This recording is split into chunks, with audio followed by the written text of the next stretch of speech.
오늘 성경 봉독에 나갔을 때 아마 일부 성도님들은 실망하셨을 거예요. 아니 6번째 주인데 아직도 5절을 못 나가 5절 안에 갇혀 있는가? 오늘이 마지막입니다.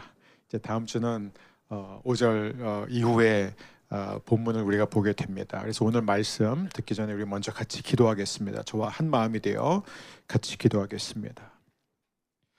하나님 아버지, 주님이 우리 조국 대한민국을 사랑하시고 반드시 축복해 주실 줄 믿습니다. 우리는 하나님 한 분만을 우리의 영원한 왕으로 인정하고 높여드립니다. 그리고 우리는 그 어느 때보다 하나님의 개입을 바라봅니다. 하나님 앞에서 거짓된 모든 것들이 드러나게 하여 주옵소서. 우리는 다 볼 수 없습니다. 그래서 우리는 속을 수도 있고 현혹될 수도 있습니다. 하지만 하나님은 다 보십니다. 하나님, 이번 기회에 하나님께서 직접 수술하여 주옵소서. 그래서 우리 모든 성도들이 옳고 그름을 분별하는 능력을 키울 뿐만 아니라 하나님께서 멋지게 다스리시고 하나님의 뜻이 이 땅에서 이루어진 것을 우리가 모두 목도하게 하여 주옵소서. 위기지만 위기 가운데 우리가 기도할 때에 하나님 반드시 그 위기는 축복으로 바뀔 줄 믿습니다. 여전히 하나님은 이 민족을 통해서 하실 일들이 많이 있습니다. 그래서 하나님께서 우리에게 놀라운 축복을 주셨습니다. 하나님 아버지, 하나도 땅에 떨어지지 않게 하여 주옵소서. 이 나라를 회복시켜 주옵소서. 오늘 우리에게 말씀해 주셔서 하나님, 오늘도 우리가 다시 복음의 본질로 돌아갑니다. 그리스도 예수 안에 있는 참된 자유를 되찾는 이 예배 되게 하여 주옵소서. 예수님의 이름으로 기도합니다. 아멘. 우리 성도님들, 제가 기도할 때 계속 아멘 해주셨는데 오늘 제목이 그거예요. 아멘이면 충분합니다. 아멘. 끝났어요. 이제 됐습니다. 아멘이면 충분합니다. 우리는 다 죄책감을 갖고 살아가요. 다 죄의 무게를 안고 살아갑니다. 그래서 우리가 막 행복하게 지내다가도 우리가 과거에 잘못했던 어떤 잘못이 생각이 나거나 아니면은 잘 나가다가 우리가 실수를 하게 되면은 우리는 죄의식을 갖게 되죠. 그 죄 무게는 우리를 정말 짓누릅니다. 오늘날 현대인들은 그 어느 때보다도 잠드는 것을 어려워합니다. 수면 장애를 겪는 사람들이 참 많죠. 여러 가지 요인들이 있겠지만 그러나 가장 큰 요인 가운데 하나는 바로 죄의 문제를 해결하지 못했기 때문이에요. 죄책감이 우리 안에 자리 잡는 순간부터 우리는 스트레스를 받게 되고 진정한 기쁨과 자유를 빼앗기게 됩니다. 사람들은 나름대로 이 죄의식에서 벗어나기 위해서 어떤 사람들은 자기 자신을 정죄함으로써 속죄하려고 합니다. 그래, 다 내가 잘못한 거고 내가 부족해서 그런 거야.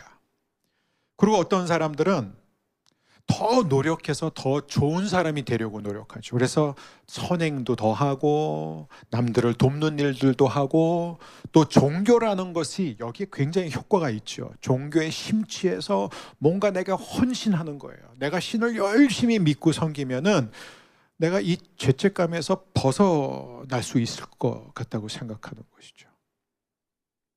근데 여러분, 이 두 가지 방법 다 해보신 분들은 알겠지만 우리 가운데 있는 그 죄의 무게를 가볍게 하기는커녕 오히려 우리가 노력하면 노력할수록 그 죄의 무게는 점점 더 우리를 짓누르게 된다는 것이에요. 우리는 다 알게 모르게 크고 작은 죄의식을 갖고 살아갑니다. 후회가 많죠. 죄책감이 있어요.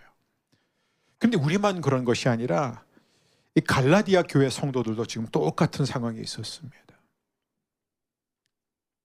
그들은 이 사도 바울이 전한 이 복음을 듣고 예수 그리스도를 믿으면 하나님 앞에서 의롭게 되는구나, 하나님의 자녀가 되는구나, 구원을 받는구나, 이 복음을 들었을 때 너무 좋았어요. 그래서 이들은 기쁨으로 그 복음을 받아들였습니다. 아멘 하고 받아들였어요. 처음에는 너무 자유했습니다. 이런 삶이 있다니 너무 좋다. 그런데 얼마 안 가 사도 바울이 이제 떠난 뒤에 우리가 배운 것처럼 율법주의자들, 유대교 그리스도인들이 이들에게 와서 이들에게 계속해서 다른 복음을 가르치기 시작합니다. 이들의 논리는 이런 거예요. 여러분이 사도 바울이 전한 대로 예수님을 믿고 구원받은 것은 맞지만 여러분의 삶을 한번 보세요. 여러분의 삶이 정말로 지금 하나님 앞에 흠없는 삶입니까? 이런 질문을 던지는 거예요. 여러분 정말 지금 하나님이 원하는 대로 살고 있어요? 이젠 더 이상 죄를 짓지 않고 있나요? 여러분 더 이상 나쁜 생각 안 하고 있어요? 여러분 모든 문제 다 해결됐어요? 가정이 다 하나 되었습니까? 아니잖아요. 여러분은 여전히 죄를 짓고 있잖아요. 여러분은 여전히 예전과 비슷한 삶을 살 때가 있잖아요. 여전히 실수하고 여전히 실패하잖아요. 그러니까 여러분한테는 이제 율법이 필요합니다. 이 얘기를 하기 시작하는 거예요. 율법이 필요합니다. 이제는 하나님의 계명을 지킬 때가 왔습니다. 여러분이 하나님의 계명을 지키려고 하지 않았기 때문에 그래서 여러분의 삶이 이렇게 엉망이 된 거예요. 그러니까 이제는 예수님을 믿는 것만으로는 되지 않고 이제는 율법을 지켜야 됩니다. 그 율법을 지키는 시작이 바로 할례를 받는 것이에요. 그 다음에는 안식일 규정을 따르는 거예요. 그 다음에는 정결법을 지키는 거예요. 그 다음에는 우리가 먹는 모든 것도 다 하나님이 모세를 통해서 우리에게 주신 그 지친 대로 다 지켜나가기 시작해야지 그때 여러분이 정말로 원하는 변화를 일으킬 수 있고 성숙을 이룰 수 있습니다. 이렇게 가르치는 거예요. 여러분은 이런 가르침을 들으면 흔들리지 않을까요? 흔들릴 수밖에 없죠. 갈라디아 교회 성도들은 처음에는 좋은 충고다 이렇게 받아들였을 거예요. 그런데 자신들 보니까 이게 나는 과연 지금 충분한가 하나님 앞에서? 하나님이 여전히 죄 가운데 있는 나를 보시면서 기뻐하실까? 사도 바울의 그 로마서 7장 표현을 빌리자면 내 안에 선을 행하고자 하는 그 마음은 있는데 내가 원하는 선은 행하지 않고 내가 원하지 않은 이 악을 행하는 나를 볼 때 과연 하나님이 나를 기뻐하실까? 아닌 것 같은 거예요. 나는 충분히 안 하는 것 같아요. 이러다가는 구원받지 못할 것 같아요. 이러다가는 구원받았다가 그 구원이 취소될 것 같은 거예요. 그러니까 갈라디아 교회 성도들이 이 유대주의자들의 가르침에 넘어가기 시작합니다. 그래, 율법을 지키자. 계명을 한번 열심히 지켜보자. 할례 받자. 이 소식을 접한 사도 바울은 경악합니다. 너무너무 마음이 아팠던 거예요. 그래서 그는 뭐라고 말하죠? 오늘 설교의 결론은 이거예요. 율법으로 가면 안 됩니다. 십자가로 가야 됩니다. 이게 오늘 핵심이에요. 여러분의 삶에 문제가 있습니까? 여러분이 여전히 하나님이 원하시는 대로 살지 못하고 있습니까? 그럴 때 율법으로 돌아가면은 큰일 납니다. 내가 율법을 지킴으로써 내가 계명을 더 노력해서 지킴으로써 하나님 앞에 의롭게 되려고 노력하는 순간 갈라디아서 5장 4절처럼 우리는 그리스도에게서 끊어집니다. 우리는 은혜에서 떨어져 나가게 됩니다. 그러니까 여러분의 삶이 뜻대로 되지 않을 때, 여러분이 정말 원하는 그런 변화가 일어나지 않을 때, 여러분이 여전히 실수하고 여전히 실족하고 여전히 죄를 짓는 자신을 볼 때 율법으로 가지 마십시오. 죽음뿐이에요. 정죄뿐입니다. 십자가로 돌아가십시오. 이게 오늘의 핵심입니다. 이게 소론이에요. 십자가로 돌아가라. 여러분 어릴 적 아마 우리는 다 부모님한테 인정받으려고 굉장히 노력하셨을 거예요. 그렇죠? 저도 가만 보면 어렸을 때 항상 뭔가 잘하면 제일 먼저 부모님한테 알려드리고 싶었어요.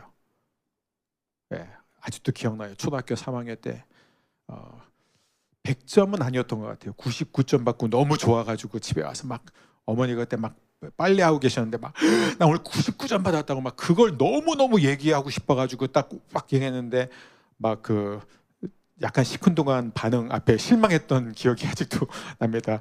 하나만 더 맞으면 100점 맞을 수 있는데 그 뭐 약간 저희 어머니가 이제 항상 그런 건 아니고 보통은 칭찬을 많이 하셨어요. 근데 그 작은 것이 저한테도 굉장히 이렇게 항상 부모님한테 인정받고 싶어 하는 거예요. 우리는 다 그래요.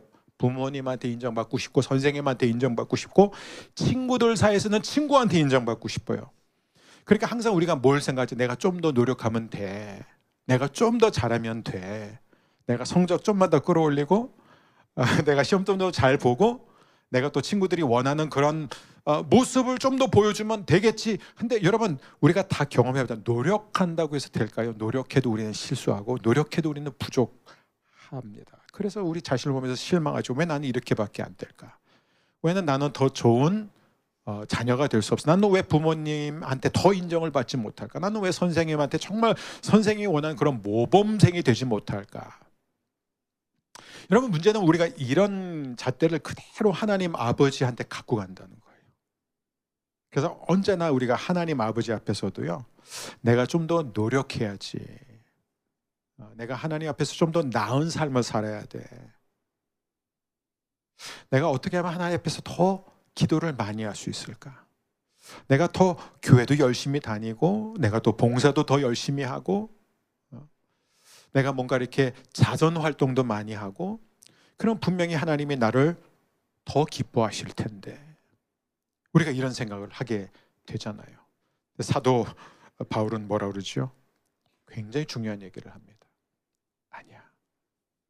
내가 하나님의 계명을 지킴으로써 내가 율법을 지킴으로써 하나님 앞에서 의로워지려고 하는 순간 하나님과 더 가까워지려고 하는 순간 우리는 이미 그리스도에게서 끊어지게 되는 것이고 우리는 스스로 은혜를 버리게 되는 것입니다. 여러분 얼마나 많은 사람들이 오늘 교회를 다니면서 사실은 그리스도에게서 끊어지고 은혜에서 떨어져 나간 상태에서 교회를 다니는지 모릅니다. 여러분 오해하지 마세요. 우리가 이제 갈라디아서를 계속 공부해 나가면서 율법에 대해서 더 배우게 될 거예요. 여러분 저는 절대로 율법 폐기론자 아닙니다. 저는 율법이 나쁘다고도 생각 안 해요. 율법이 어떻게 나빠요? 하나님이 주신 건데. 율법은 좋은 거예요. 아주 좋은 거예요. 우리에게 필요한 것입니다. 율법은 우리를 향한 하나님의 뜻이 무엇인지 가르쳐주고 있어요. 율법은 하나님이 우리가 어떤 삶을 살기를 원하는지를 우리에게 보여주고 있어요. 율법은 좋은 것입니다. 하지만 율법의 기능은 거기까지예요. 그 이상은 아니라는 거예요. 근데 우리는 율법으로 하나님 앞에 의롭게 되려고 하는 게 문제라는 것입니다. 여러분 율법은요 마치 거울과 같습니다. 우리가 거울을 보면은 자기 얼굴에 더러운 게 있는 게 보이잖아요. 근데 세상에 누가 거울로 자기 얼굴을 씻습니까? 율법의 기능이 그거예요. 하나님이 원하시는 삶은 이런 삶이다. 너를 향한 하나님의 뜻은 이런 것이다. 그런데 율법은 우리로 하여금 하나님이 원하시는 삶을 살도록 하는 능력은 없습니다. 율법은 우리로 하여금 하나님이 기뻐하시는 행동을 하도록 하는 힘은 없어요. 그건 율법의 기능이 아니기 때문에 그래요. 여러분 늘 기억해야 되는 게 뭐냐면 하나님은 적당히 잘하면 우리를 받아주시는 분이 아니라 하나님은 완벽하시고 완전하시고 흠이 없는 거룩한 분이기 때문에 우리가 100%를 따르지 않으면 100% 순종하지 않으면 하나님은 우리를 받아주실 수가 없어요. 하나님의 그 요구를 우리가 낮추면 안 됩니다. 그러므로 사도 바울은 말합니다. 율법을 지키는 것이 중요한 것이 아니라 십자가로 돌아가는 게 중요합니다. 그게 오늘의 메시지예요. 오늘 이 메시지, 바울이 전하고자 하는 이 메시지를 잘 보여주는 한 젊은이를 소개하고 싶습니다. 영국의 한 젊은이에요.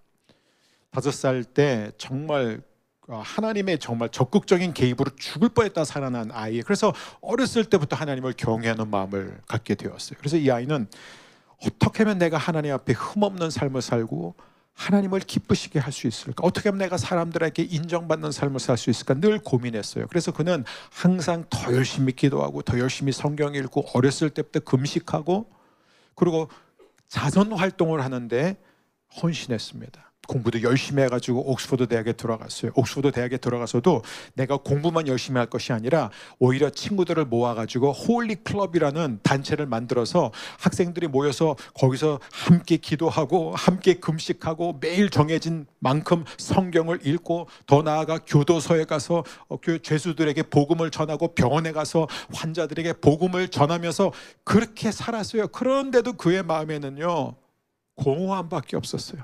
나는 과연 하나님 앞에 충분히 하고 있는가? 이 질문에 대해서 자신이 없었던 거예요. 그래서 결국 그는 그때는 배를 타고 미국 가려면 몇 개월 걸렸어요. 그죠? 미국까지 가서 2년 동안 미국을 돌면서 예수님을 전합니다. 2년 후에 그가 돌아올 때 그는 뭐라고 썼냐면, 여전히 나는 너무나 공허하고 괴로울 뿐이다. 왜 내 마음에는, 내 안에는 기쁨이 없을까? 그러면서 그는 그때 예수를 믿는데 기쁨이 막 넘치는 사람들을 처음 봤어요. 모라비안 교도들을 보고 충격을 받게 되는 거예요. 아니, 어떻게 나랑 똑같은 하나님을 섬기는데 저 사람들은 저렇게 기쁨이 넘칠까? 그러던 어느 날 영국의 알더스게이트라는 곳에서 그는 루터가 쓴 로마서 주석을 읽으면서 거기에서 처음으로 십자가를 보게 됩니다. 십자가를 보는 순간 이 젊은이의 가슴이 막 뜨거워지는 거예요. 그러면서 그때 그가 내렸던 고백이 뭐냐면 이거예요. 내가 그동안 이루려고 했던 모든 것들을 예수님이 이미 십자가에서 다 이루셨구나. 그걸 깨달은 거예요. 내가 30년 넘게 이루기 위해서 노력했던 그 모든 것들을 사실은 예수님이 이미 다 이루셨다는 거예요, 십자가에서. 그러면서 그가 이렇게 말합니다. 나는 그날 죄와 사망의 법에서 해방되었습니다. 이 죄와 사망의 법이 뭔지 아세요? 그게 율법이에요. 율법을 지키지 못하면 죽는다, 이거거든요. 그게 율법이에요. 율법을 지키지 못하면 우리는 다 정죄를 받게 됩니다. 왜요? 하나님은 100%의 순종을 요구하기 때문에. 그리고 이 청년이 누구냐면 바로 감리교 운동을 이끌었던 존 웨슬리입니다. 이 청년의 고민은, 그리고 이 청년의 경험은 한 사람의 경험이 아니라 수많은 사람들의 경험이기도 해요. 존 버년의 그 경험이기도 하고, 마틴 루터의 경험이기도 하고, 사도 바울의 경험이기도 합니다. 정말 율법을 더 열심히 지키고 하나님의 계명을 더 열심히 노력해서 지킴으로써 하나님과 가까워지려고 했던 이 바울, 그가 지금 전하고자 하는 메시지가 바로 그거예요. 여러분이 율법을 통해서 계명을 더 열심히 지킴으로써 하나님과 가까워지려 하고 하나님이 기뻐하는 삶을 사려고 하는 그 순간, 즉 그걸 통해서 하나님이 나를 사랑하신다, 하나님이 나를 받아주실 거야 라고 생각하는 순간 우리는 사실상 그리스도에게서 끊어지고 은혜에서 떨어져 나갑니다. 결론, 율법을 지키는 것이 중요한 것이 아니라 십자가의 은혜를 지켜야 된다. 왜요? 왜냐하면 예수님의 죽음이 우리의 죄를 해결하는 유일한 방법이기 때문이에요. 갈라디아서 1장 4절 말씀, 사도 바울은 이렇게 기록하고 있습니다. 그리스도께서 하나님 곧 우리 아버지의 뜻을 따라 이 악한 세대에서 우리를 건지시려고 우리 죄를 대속하기 위하여 자기 몸을 주셨으니. 그러니까 사도 바울이 무슨 얘기를 하고 싶은 거예요? 예수님이 이 땅에 내려오신 것은 하나님의 뜻이었다. 그러면 하나님은 왜 자신의 아들을 이 땅에 보내셨는가? 저와 여러분의 죄를 대속하기 위하여 죽기 위해 오셨다. 여러분, 십자가는 뭐예요? 십자가는 그냥 상징이 아닙니다. 십자가는 예수님이 저와 여러분의 모든 죄를 대신해서 형벌을 받으신 곳이에요. 십자가는 하나님이 모든 죄의 권세, 죽음의 권세를 깨뜨린 곳입니다. 십자가는 어떤 곳이에요? 저와 여러분의 죄가 해결된 곳이에요. 십자가는 어떤 곳이에요? 하나님의 은혜가 궁극적으로 선포된 곳입니다. 사도 바울이 말합니다. 율법으로 가지 말아라. 율법으로 돌아가지 말아라. 십자가로 돌아가야만 여러분이 살 수 있습니다. 십자가 외에는 예수 그리스도의 은혜 외에는 우리의 죄가 해결될 방법이 없습니다. 십자가 외에는 우리가 하나님 앞에 의롭게 될 수 있을 방법이 없습니다. 그러면 우리는 어떻게 십자가로 돌아갈까요? 십자가에 돌아가려면 우리는 더 노력해야 되고, 더 예배도 열심히 드리고, 성경도 많이 배우고, 전도도 많이 하고, 날마다 회개해서 우리가 죄가 없는 상태로 되는 것이 십자가로 돌아가는 것일까요? 아니에요. 십자가로 돌아가는 길은 1장 5절에 나와 있습니다. 우리 5절 말씀 함께 읽겠습니다. 영광이 그에게 세세토록 있을지어다. 아멘. 여러분, 이 아멘을 가볍게 생각하지 마세요. 사도 바울은 이 아멘이라는 단어를 통해서 해답을 우리에게 주고 있습니다. 우리가 어떻게 십자가로 돌아가서 하나님이 이미 우리를 위해서 완성하신 그 모든 것을 누릴 수 있느냐? 아멘이면 충분하다는 거예요. 아멘. 너무 쉬워요? 뭐 기독교가 그렇게 쉬운 거예요? 기독교를 이렇게 값싼 그 종교로 전락시킬까? 여러분, 아멘이 쉬우세요? 아멘 쉬우세요? 아멘 어려워요. 아멘만큼 어려운 거 없습니다. 물론 제가 여러분 다 아멘 합시다 하면 따라 하실 수는 있겠죠. 근데 지금 저는 그냥 입으로 하는 그 아멘을 말하는 게 아니에요. 물론 입으로 하는 아멘 당연히 포함되겠죠. 근데 여기서 사도 바울이 말하고 있는 이 아멘은 무엇입니까? 그냥 아멘 하면 돼요. 설교 문장 끝날 때마다 아멘 하면 돼요. 제가 말씀드렸잖아요. 제가 이제 여러 교회에서 설교를 해봤지만 교회마다 그게 되게 달라요. 어떤 교회는 진짜 문장이 끝날 때마다 아멘 막 터져나와서 설교를 이렇게 끊으면, 제가 한 번은 버스에 있을 때 제가 흑인 교회 가서 설교를 한 적이 있는데 정말 힘들었어요. 왜냐하면 한 문장도 못 끝내요. 그냥 말하고 있는데 Amen, preach, pastor, preach 막 이러니까 막 집중도 안 되고 근데 그러면 이분들이 Amen을 열심히 하니까 그러면 그게 충분한 건가요? 아니, 그 얘기를 하는 게 아니에요. 아멘이란 것은 단순한 말이 아니에요. 아멘은 믿음의 고백입니다. 아멘은 그렇습니다. 제가 해야 할 모든 일들을 주님이 이미 십자가에서 저를 위해 이루셨습니다. 아멘. 그게 아멘이에요. 여러분, 아멘의 뜻을 우리가 알고 아멘해야 됩니다. 그래서 가장 좋은 고백이 뭔지 아세요? 여러분, 오늘 이 아침에 우리가 십자가로 돌아갈 수 있는 그 길이 무엇인지 아세요? 이거예요. 주님, 아멘. 그거예요. 아멘. 근데 아멘이 왜 이렇게 힘들까요? 왜냐하면 우리는 아멘이라고 말하기에는 우리는 아직도 잘할 수 있을 것 같아요. 내가 좀 더 노력하면 나는 얼마든지 더 나은 삶을 살 수 있어. 내가 좀만 더 노력하면 나는 더 계명 잘 지킬 수 있어. 나는 좀 더 노력하면은 나는 정말 하나님이 기뻐하는 사람이 될 수 있어. 내가 결단하면 돼. 내가 교회도 더 열심히 다니고 존 웨슬리처럼 내가 기도도 더 열심히 하고 금식도 더 열심히 하고 교도소에 가서 죄수들에게 복음도 전하고 아픈 사람들 위해서 가서 기도하고 헌금도 생활도 하면서 내가 정말 이렇게 열심히 하나님을 위해서 헌신하면은 나는 좀 더 하나님 앞에 가까이 갈 수 있어라는 그 자신감이요, 우리 안에 있어요. 된다고 생각해요. 그러니까 우리의 아멘은 머리로 하는 아멘일 수는 있지만 우리의 가슴에서 우러나오는 아멘이 아니에요. 그래서 아멘이 빈맨이에요. 노맨이에요. 사실 우리가 아멘이라고 말하지만 오늘 하나님 원하시는 아멘은 하나입니다. 여러분, 우리는 탕자의 그 이야기를 지난주에 배웠습니다. 이걸 기억하세요. 탕자는 가서 다 날렸어요. 다 날렸어요. 돌이킬 수 없게 되었습니다. 근데 이 아들이 돌아왔을 때 아버지가 뭘 하고 있었어요? 기다리고 계셨어요. 근데 아버지가 언제부터 기다리셨을까요? 집을 나간 순간부터 기다리신 거예요. 그러니까 이 아들이 돌아오기로 결정하기 전부터 아버지는 이미 이 아들을 받아주실 준비가 되어 있었습니다. 그래서 이 아들이 저 멀리서 돌아오는 그 모습을 본 순간 이 아버지가 뭘 해요? 달려나가서 입 맞추고 안아주시고 반지를 끼워주시고 잔치를 베풀어 주잖아요. 이 아들이 뭐라 그랬어요? 아버지 잘못했어요. 필요 없었어요. 그 말하기 전에 아버지 저 왔어요.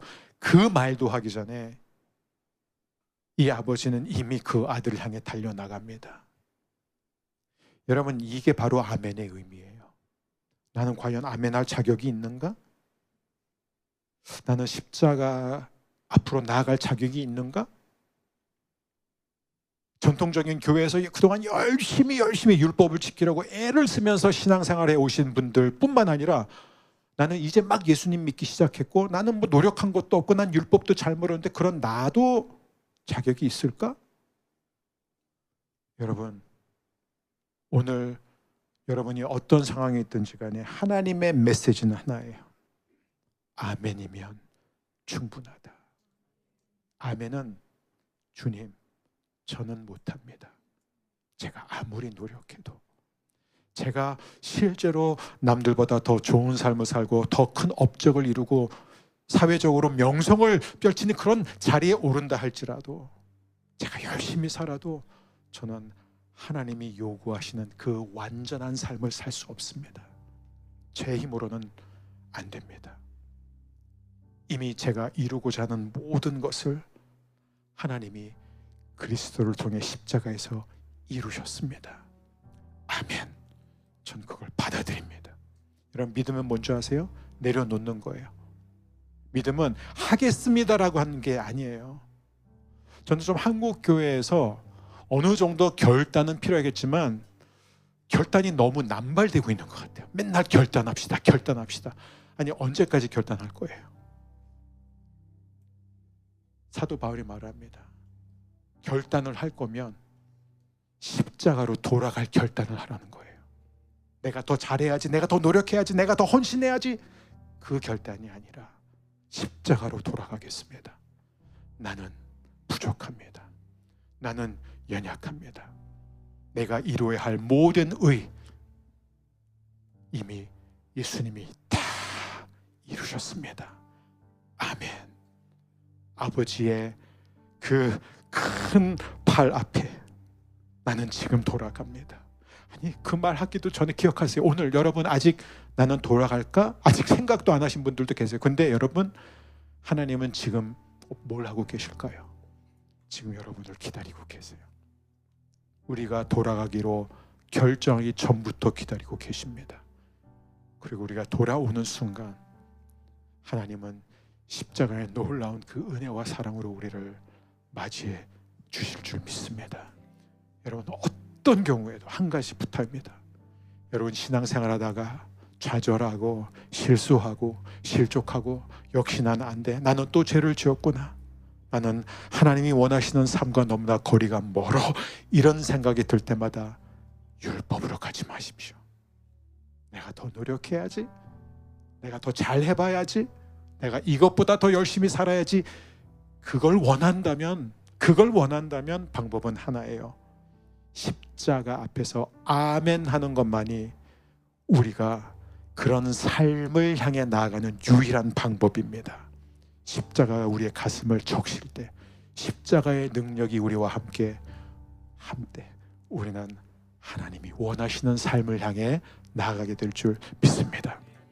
오늘 이 시간 우리 함께 자리에서 일어나실 수 있는 분들은 일어나셔서 이렇게 오늘 부를 찬양,